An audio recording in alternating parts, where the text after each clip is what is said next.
C'est waouh, ça y est, je l'ai fait. Challenge réussi, j'ai mis le kimono. Pour moi, c'était le plus difficile des challenges que j'ai eu à faire. Ça paraît complètement fou, parce que mettre un kimono, franchement, qu'est-ce qu'il y a de compliqué? C'est juste un habit qu'on met, mais pour moi, cet habit est tellement symbolique. Mais c'est tellement symbolique. Déjà symbolique par son authenticité, parce que symbolique, quand on met un habit, on met un habit qui nous ressemble. Et moi, quand j'ai voulu mettre le kimono, je voulais que ça ressemble à qui j'étais à l'intérieur. Et pour être qui je suis à l'intérieur, il fallait que je me reconstruise morceau par morceau, tous ces morceaux qui avaient été brisés. Et en 10 mois, j'avais cette vitalité qu'il fallait que je retrouve, cette force physique, cette force mentale, cette force psychologique, cette force d'énergie. Il fallait que j'ai tout en moi, cette sérénité, cette plénitude, cette paix intérieure, comme un guerrier. J'ai retrouvé ces sensations d'aller chercher à l'intérieur pour pouvoir donner à l'extérieur. Voilà, donc aujourd'hui, il m'a fallu 10 mois pour retrouver cette force. Et c'est un gros challenge parce que je voulais être prête. Karaté, c'était important, c'est plus qu'un sport, c'est un art. Et cet art, je voulais vraiment le pratiquer, le repratiquer de façon optimum. Ça voulait dire que je voulais être en pleine possession de mes moyens et pleine d'énergie. Alors symbolique, forcément symbolique, parce que ce kimono, c'est un cadeau. Ce kimono, je l'ai remis après 10 ans d'arrêt de karaté. 10 ans où je faisais plus de karaté, je continuais du sport, je courais beaucoup, etc. Mais je cherchais du sport à l'extérieur parce que le karaté, je voulais plus en entendre parler. C'était une autre vie. Et j'avais plein de soucis, que ce soit professionnel, que ce soit familial. Mon fils a failli mourir, j'ai été licenciée. Ensuite, mon mari m'a abandonnée avec 2 ados. J'ai mon père qui est tombé en phase terminale, qui est décédé. J'ai eu toute une série, le suicide d'une amie d'enfance de ma fille à 16 ans. J'ai vraiment un plateau de souffrance qui faisait que waouh, c'est bon, je suis au fond du gouffre, je vais aller courir pour aller mieux. Et je sais pas, mais sur ma route, on m'a dit waouh, on va te mettre quelqu'un là qui va te guider parce qu'il va falloir que tu te ressources, il faut que tu retrouves, il faut que tu retrouves des forces. Et ce guide s'appelait Lionel et il m'a guidée pendant 8 ans sur ce chemin de la résilience. Et vraiment, j'ai remis ce kimono, alors j'avais pas du tout envie de le remettre. Et c'est comme si j'avais ressenti une flamme, quoi, une énergie en moi qui disait waouh, ça y est, tu es sur le bon chemin. Waouh. Et pour moi, c'était une évidence. J'étais sur le bon chemin, j'étais avec la bonne personne qui allait me montrer justement ce chemin de lumière. Et voilà. Alors, j'en parle comme ça aujourd'hui parce que j'ai fait une introspection, j'ai réfléchi, j'ai voulu comprendre, etc. Et c'est comme ça que je l'analyse.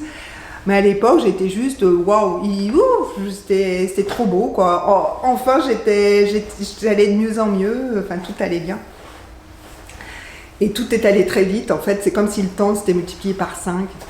Donc c'est vrai que c'est symbolique parce que donc, j'ai recommencé le karaté, j'ai retrouvé mes sensations, j'ai même découvert de nouvelles sensations puisqu'on était vraiment dans une recherche sur tout ce qui est énergie de la terre, du ciel. Moi, je comprenais pas vraiment, alors j'étais quand même très très forte en karaté, mais j'ai encore découvert d'autres forces qui permettaient d'être encore meilleure dans le karaté. J'ai repris le karaté, j'ai de nouveau enseigné le karaté, j'ai accompagné des jeunes pour qu'ils soient meilleurs, j'ai suivi Lionel au championnat du monde. en Allemagne, à Paris, on a vécu les championnats d'Europe, on a vu une personne qui coachait, qui est devenue vice-championne du monde, c'était un vrai bonheur.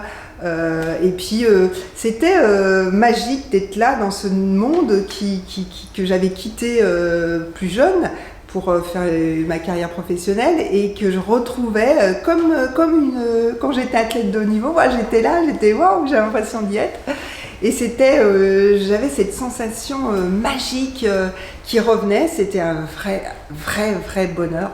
Donc vous voyez, symbolique, hein, j'ai remis ce kimono qui m'a redonné mes 20 ans en gros. Et puis c'était fou, quoi. Je voyais Lionel qui avait cette aura, cette reconnaissance de ses pairs. J'ai vu des maîtres japonais qui allaient lui parler, qui allaient le voir. J'ai vu des gens du monde entier qui vraiment et d'une discrétion en France. Il y avait vraiment voilà, je me disais, c'est dingue comme il a cette force, il a tout ça que je voyais moi à l'intérieur, mais très discret. Il disait, qu'est-ce que vous faites? Oui, je suis petit prof de karaté. Voilà, on avait vraiment l'impression que c'était qu'un petit prof de karaté, alors que c'était tellement plus. Donc symbolique aussi parce que ça fait que on est parti du karaté qui nous a réunis, donc ça c'est forcément quelque chose qui est très symbolique pour moi. Mais c'est important parce que autant dans la résilience, j'ai vu, dans mon authenticité, j'ai trouvé cette force et cette paix intérieure, donc qui est moi. Donc j'avais besoin pour remettre le kimono d'avoir cette paix intérieure et cette force que j'incarne et que je voulais incarner en me reconstruisant. Et puis cette vision, cette magie que j'ai découvert, où je me souviens, Lionel, il me fait, parce que moi, quelque chose qui me faisait rêver, c'était les Jeux Olympiques. Et il me regarde, il me dit, mais de toute façon, on ira aux Jeux Olympiques. Et là, je commence à rire, je dis oui, bien sûr, on va aller aux Jeux Olympiques, on fait du karaté, on coach des karatékas et on va aller aux Jeux Olympiques. Le karaté n'est même pas olympique. On ira aux Jeux Olympiques. Et il me dit ça, donc moi je dis oui, il est un peu rêveur, ok. Un truc de fou, c'est que on se dit, mais tout ce qu'on a au niveau du karaté, si on le mettait en place dans d'autres sports et on commence à coacher des athlètes dans d'autres sports, que ce soit de l'athlétisme, que ce soit dans le tennis, que ce soit... Voilà, on commençait et on voyait des rugbyman, enfin, je disais, waouh, mais voilà, on a une vraie carte à jouer finalement, oui, peut-être que les JO, on peut vraiment se lancer dedans. Et comme par magie, un truc de fou. Le karaté qui est absolument pas olympique, hein, c'était mon vrai drame quand j'étais jeune, parce que j'aurais bien voulu que ce soit olympique, il devient olympique. Non, il devient olympique. Mais c'est le truc de fou. En 2020, il est olympique, à Tokyo.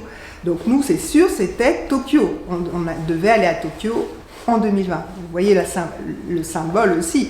C'était le Japon, le karaté, les Jeux Olympiques, Tokyo, enfin c'était une évidence, quoi.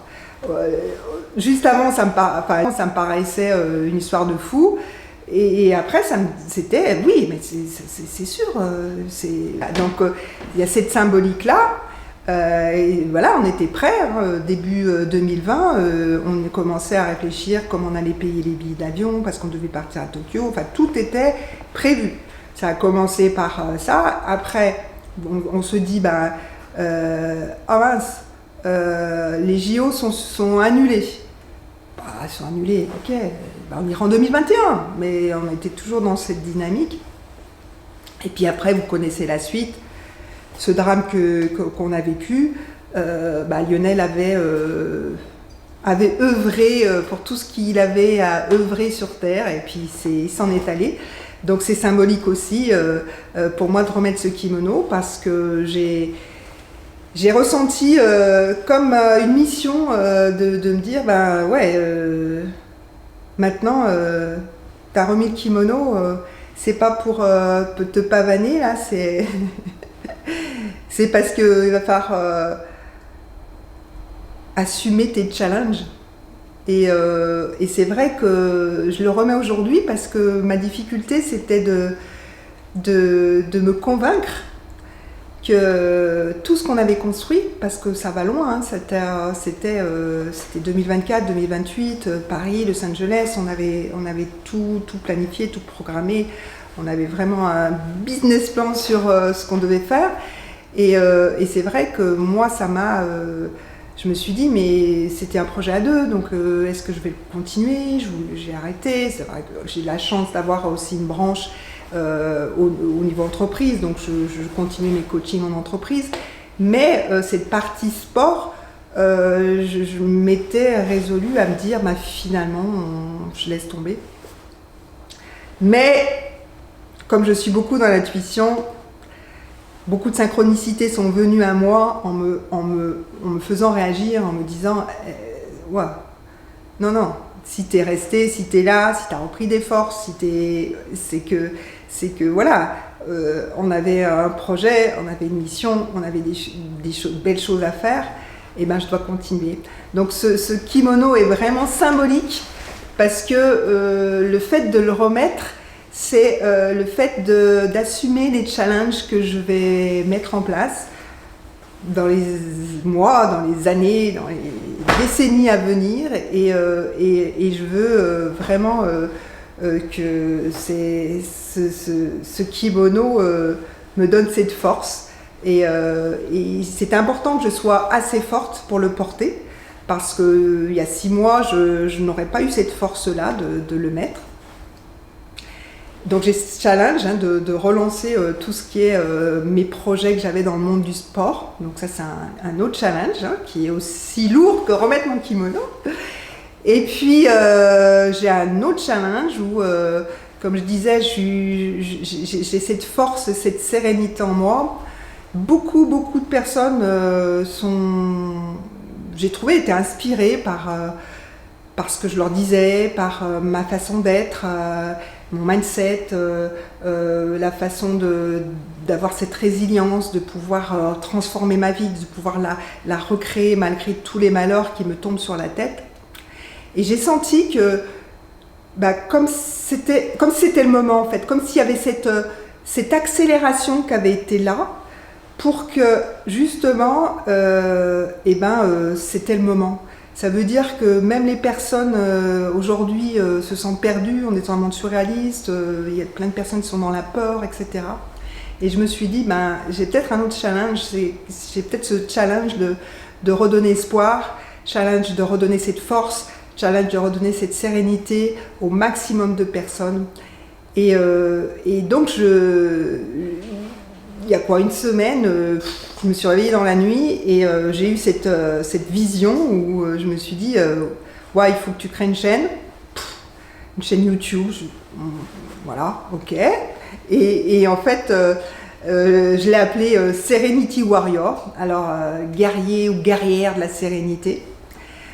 C'est symbolique parce que pour moi, c'est la force et la sérénité, c'est les deux en même temps. Ça veut dire que savoir agir avec force, mais agir au bon moment. Comme quand on fait un combat, on ne va pas se précipiter sur l'adversaire, on va, même s'il nous a mis un coup, on va le recevoir, on va analyser son environnement, ce qui se passe, on va analyser soi-même, comment on est de l'intérieur, pour pouvoir être vraiment au-dessus et pour pouvoir frapper au bon moment. Et tout le monde a cette force, tout le monde a cette sérénité en lui. Il suffit d'enlever tous les sacs à dos, les cailloux, tout ce qu'on a. C'est infini, mais quand on nettoie, moi je suis là pour vous montrer qu'on peut nettoyer et qu'on peut se purifier et que plus on est fort à l'intérieur, plus notre extérieur, et voilà, on peut agir.